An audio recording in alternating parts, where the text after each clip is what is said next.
ప్రభునందు నాకు అత్యంత ప్రియమైనటువంటి వాళ్ళారా, మన ప్రభువును రక్షకుడైనటువంటి యేసుక్రీస్తు వారి యొక్క శుభనామములు మీ అందరికీ నా హృదయపూర్వకమైన శుభములు వందనములు తెలియజేస్తున్నాను. ఉదయకాల సమయంలో దేవుని వాక్యాన్ని ధ్యానం చేసుకుందాము. ఈరోజు వాక్య ధ్యానము కొరకు మనం తీసుకున్నటువంటి లేఖన భాగము కీర్తన గ్రంథము 128వ కీర్తన మొదటి వచనం చదువుకుందాం. యెహోవా యందు భయభక్తులు కలిగి ఆయన త్రోవల యందు నడుచు వారందరూ ధన్యులు. ఆమెన్. దేవుని నామమునకు మహిమ కలుగును గాక. ఇక్కడ చక్కని వాక్య భాగాన్ని మనం చూస్తున్నాము. ఎవరైతే యెహోవా యందు భయభక్తులు కలిగి ఉంటారో, ఆయన త్రోవలు అనుసరించి నడుచుకుంటారో, త్రోవల యందు నడుచుకుంటారో వారు ధన్యులు అని వాక్యం సెలవిస్తుంది. అంటున్నారా, ఈ లోకంలో ఏమున్నా లేకపోయినా ప్రభువుని కలిగి ఉండటం అనేది, ఆయన యందు భయభక్తులు కలిగి ఉండటం అనేది, ఆయన త్రోవలు యందు నడుచుకోవటం అనేది చాలా ధన్యకరమైనటువంటి విషయం. ప్రభువులో దొరికే సంతోషం అది వర్ణింప శక్యం కాని సంతోషం, చెప్పనా శక్యమైనది మహిమాయుక్తమైన సంతోషం ప్రభువులో మనం పొందుకోగలుగుతాము. ఆస్తి ఉన్నా మనకు సంతోషాన్ని ఇవ్వదు, అంతస్తున్నా మనకు సంతోషాన్ని ఇవ్వదు, ఐశ్వర్యం మనకు సంతోషం ఇవ్వదు. మరి ఈ లోకంలో మంచి పేరు ప్రఖ్యాతులు ఉన్నా కూడా వాటి వల్ల మన సంతోషాన్ని పొందలేము. కానీ దేవుల్లో మనం ఆనందించడం నేర్చుకుంటే, ఆయన యందు భయభక్తులు కలిగి ఆయనతో సహవాసం చేసే లక్షణం మనకుంటే ప్రభు దగ్గర నుంచి ఎంతో నెమ్మదిని, సమాధానాన్ని, సంతోషాన్ని మనం పొందుకోగలుగుతాము.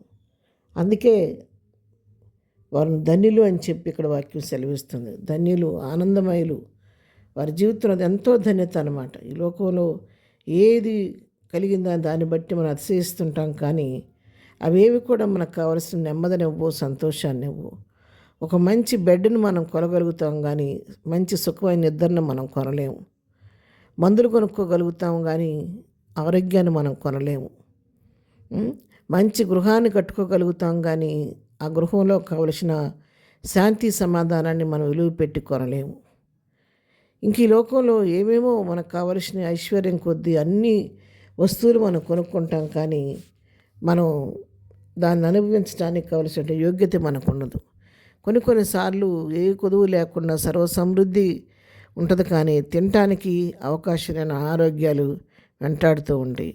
మంచి కాస్ట్లీ కార్స్ కొనుక్కుంటాం, వెహికల్స్ కొనుక్కుంటాం, కానీ దానిలో ఎక్కగలుగుతాం, కొనగలుగుతాం, కానీ క్షేమంగా చేరగలమా లేదనేది మనకు గ్యారంటీ లేదు. ఇవన్నీ కూడా సెకండరీ, కానీ ఇవన్నీ లోక సంబంధమైన వాటి మీద మనం దృష్టి పెట్టి వాటిలో ఆనందించడం నేర్చుకుంటున్నాం. కానీ నిత్యము మన కంటికి రెప్పలాగా కాపాడే దేవుని వైపు మనం చూడగలిగితే, ఆయన యందు భయభక్తులు కలిగి మనం ఉంటే, ఆయన ఇచ్చే నెమ్మది, సంతోషం ఎంతో మనకు ఆనందాన్ని కలుగు చేస్తూ ఉంటుంది. ఏమున్నా లేకపోయినా కూడా దాన్ని బట్టి, ప్రభువుని బట్టి మనం ఆనందించేవారుగా ఉంటాం. ధనవంతుడు బేదలాజరు కథ మనకు అందరికీ తెలుసు. ధనవంతుడికి ఏ కొదువు లేదు, ఆయనకి సర్వసమృద్ధి ఉంది, మరి ఎంతో మన విస్తారమైన ఆహారం ఉంది. మరి లాజరు చాలా బేదవాడు. ఆ ధనవంతుడు బల్ల మీద నుంచి కింద పడిపోయిన రొట్టె మొక్కలు తిని బ్రతికినటువంటి వాడు. కానీ ధనవంతుడు చనిపోయినప్పుడు ఎంతో ఖరీదు కలిగినటువంటి మరి వస్తువులతో అతన్ని సిద్ధపరిచి మరి సమాధి చేశారు. కానీ చివరికి ఆయన గమ్యం ఏమైంది? నరకంలో ఉండి కనీసం నోటి తడుపుకోవటానికి కూడా నీటి చొక్కన దొరకని పరిస్థితులు అల్లాడిపోతూ ఉన్నాడు. ధనవంతుడైన అనేటువంటి వ్యక్తికి అలాంటి పరిస్థితి వచ్చింది. బేద లాజరు చూస్తే ఆయన ఎత్తపడ్డప్పుడు దేవదూతలు వచ్చి ఆయన కొనుక్కెళ్ళి అబ్రహాము రొమ్మును అనుకున్నాడు. అడుగుతున్నాడు, నాకు దాహంతో అల్లాడిపోతున్నాను, నాకు తన వేలి కొనతో నీటి చొక్క నాకు వేయటానికని లాజర్ను పంపించుకుని అబ్రహామును వేడుకున్నట్టుగా మనం చూస్తున్నాం.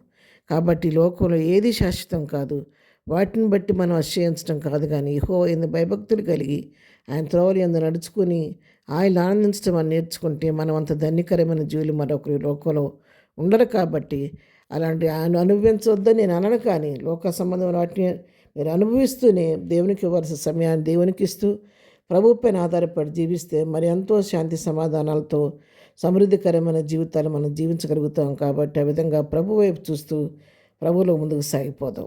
ప్రార్థన. ప్రేమ కలిగిన తండ్రి, పరిశుద్ధుడాన్ని కొందనాలు. నీ యందు భయభక్తులు గల వారిని ప్రభు బట్టి త్రోవ నడుచు వారందరూ ధన్యులని వాక్యం సెలవిచ్చినట్లుగా అటు ధన్యత మాకు అందరికీ దయచేయండి. ఉన్నదాన్ని బట్టి అతిశయించక నిన్ను బట్టి అతిశయించడం మాకు నేర్పించండి. ఈ దినం మేము చేయి పని పాటలు రాకపోకల్లో క్షేమం దయచేయండి. ఈ దినం బర్త్డే మ్యారేజ్ చేసుకుని నన్ను దీవించండి, ఆశీర్వదించండి, బలహీనలను ముట్టి స్వస్థపరచండి, దుఃఖంలోని వారిని ఓదార్చండి, సమస్యలను వారిని విడిపించండి, ప్రతి వారి పట్టును కృపిస్తరింప చేయమని ఎదురు దీవులతో నింపి నడిపించమని యేసునామంలో ప్రార్థించి అడిగి పొందుకొని ఉన్నాము తండ్రి. ఆమెన్. ప్రభు కృప సదాకాలం మనందరికీ తోడే నడిపించునుగాక. ఆమెన్.